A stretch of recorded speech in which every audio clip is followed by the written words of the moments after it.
Apakah kamu pernah kecanduan sesuatu? Mungkin bukan hal yang berat seperti narkoba, minuman beralkohol, dan sebagainya. Kadang kecanduan bisa terjadi pada hal yang sederhana.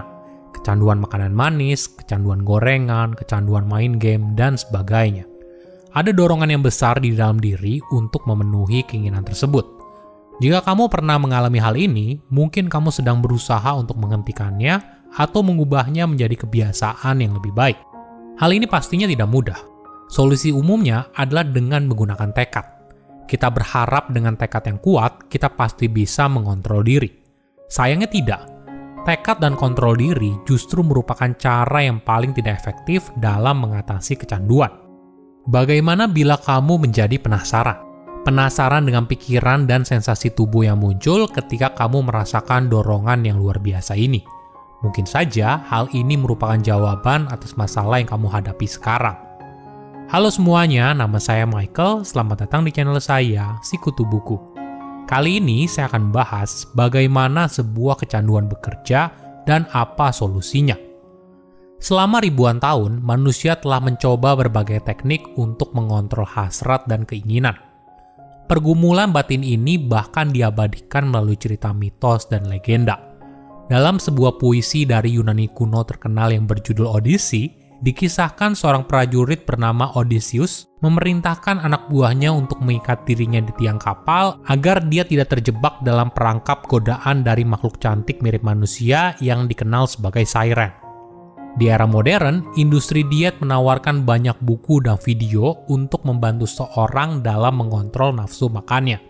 Tidak heran, lebih dari 1 miliar orang di dunia saat ini hidup dengan obesitas.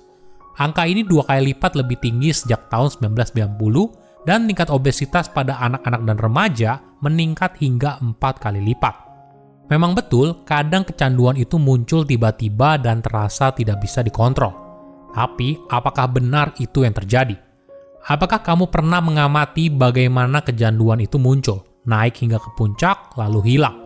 Apakah ada saatnya ketika kamu tidak memenuhi kecanduan tersebut, tapi akhirnya hilang sendiri?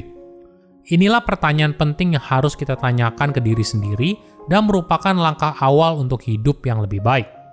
Jika bicara soal hasrat, nafsu, dan keinginan, mungkin kita sering menggambarkannya sebagai sebuah craving monster.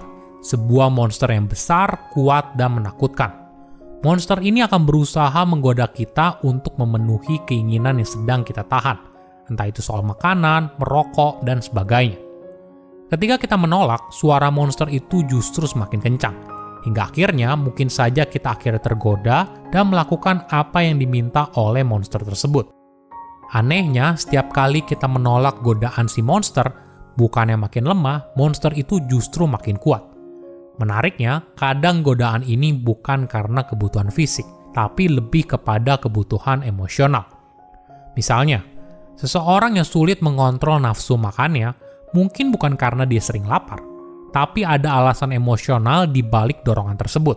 Entah itu karena rasa marah, kesepian, bosan, sedih, dan sebagainya.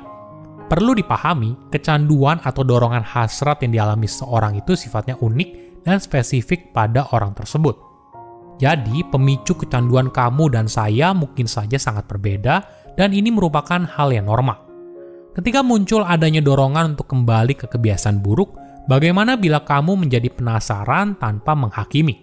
Artinya, kamu harus memperhatikan alasan di balik kemunculan dorongan tersebut, tanpa buru-buru memberikan penilaian. Analoginya, kamu berpikir soal orang tua yang sedang menghadapi seorang anak yang sedang tantrum. Biasanya, orang tua akan terbawa pada situasi tersebut, entah marah, takut, panik, atau bahkan tidak peduli. Cara yang lebih baik adalah jangan biarkan dirimu terbawa situasi anak yang tantrum. Tapi di sisi lain, kamu juga tidak mengesampingkan tantrumnya. Kamu berusaha penasaran dan bertanya dengan tujuan untuk menjawab apa sih yang sebenarnya dibutuhkan si anak. Anehnya, dengan cara ini si anak justru jadi diam. Sama halnya ketika muncul sebuah kecanduan. Kita dilatih untuk menghindarinya atau berusaha melawan kecanduan tersebut.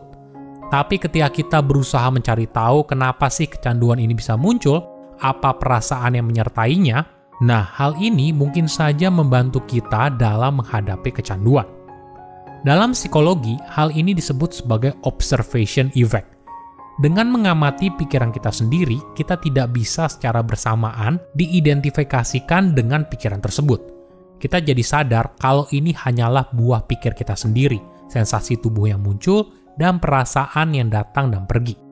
Kita juga sadar kalau kita punya kendali atas dorongan hasrat dan keinginan yang muncul. Selanjutnya, coba perhatikan apa yang terjadi ketika kamu mengkonsumsi sesuatu yang buat kamu kecanduan. Misalnya, buat kamu yang suka banget sama makanan manis, coba perhatikan pikiran dan sensasi tubuh yang muncul ketika kamu makan sepotong kue. Rasakan setiap sensasi gigitannya, setiap rasa yang muncul, dan sebagainya. Cara ini tidak akan mengubah rasa makanan tersebut, tapi ternyata sangat membantu kita untuk berhenti agar tidak mengkonsumsi terlalu banyak. Bagaimana cara kita untuk keluar dari sebuah kecanduan? Entah kecanduan makan makanan yang tidak sehat, merokok, dan sebagainya. Mungkin awalnya kita fokus pada sebuah tekad dan kemauan keras. Kita merasa komitmen saya cukup untuk bertahan dalam menghadapi godaan. Sayangnya, kenyataan tidak begitu. Mungkin saja cara ini berhasil di awal, tapi tidak dalam jangka panjang. Tingkat kegagalannya sangat tinggi apabila kita hanya bergantung pada kemauan keras.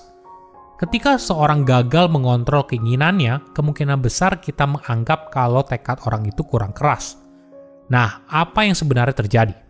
Yang terjadi adalah sesuatu yang dikenal sebagai abstinence violation effect. Artinya, ketika seorang menahan dirinya untuk tidak memenuhi keinginan tersebut, tapi ketika sekali saja dia melanggarnya, maka mereka langsung tidak bisa dikontrol. Misalnya, kamu berkomitmen untuk menghindari makanan dan minuman manis. Lalu suatu hari kamu tidak tahan, langsung melahap semua yang manis-manis. Mungkin awalnya kamu merasa tidak peduli, tapi kemudian kamu mulai merasa menyesal atas apa yang terjadi. Rasa penyesalan dan rasa malu muncul silih berganti yang membuat kamu semakin down. Alternatifnya adalah dengan mengontrol pemicu dari kebiasaan yang tidak sehat itu. Fokus pada people, place, dan thing. Sebagai contoh, kamu ingin mengurangi konsumsi minuman beralkohol, maka kamu perlu menghindari bar, toko minuman beralkohol, nongkrong dengan teman yang suka minum, dan sebagainya. Jika kamu melakukan semua ini, maka kemungkinan besar pemicu kamu untuk minum minuman beralkohol maka akan semakin kecil. Tips lainnya adalah buat pengalihan. Ketika muncul sebuah dorongan untuk melakukan sebuah kebiasaan yang sedang kamu hindari, alihkan perhatianmu ke hal lain. Contohnya, ketika ada dorongan untuk merokok, coba alihkan dirimu dengan berjalan atau browsing internet, atau melakukan hal lain yang mengalihkan perhatianmu. Misalnya, kamu suka sekali makan makanan manis, permen, gummy, kue, dan sebagainya. Nah, bagaimana bila setiap kali muncul dorongan tersebut, kamu menggantinya dengan buah yang manis? Ada banyak pilihan, jeruk, anggur, dan sebagainya. Cara ini akan buat kamu tetap memenuhi dorongan tersebut dengan cara yang lebih baik. Silahkan komen di kolom komentar pelajaran apa yang kalian dapat ketika tahu informasi ini. Selain itu, komen juga mau tahu informasi apa lagi yang saya review di video berikutnya. Saya undur diri, jangan lupa subscribe channel YouTube Sikutu Buku. Bye-bye.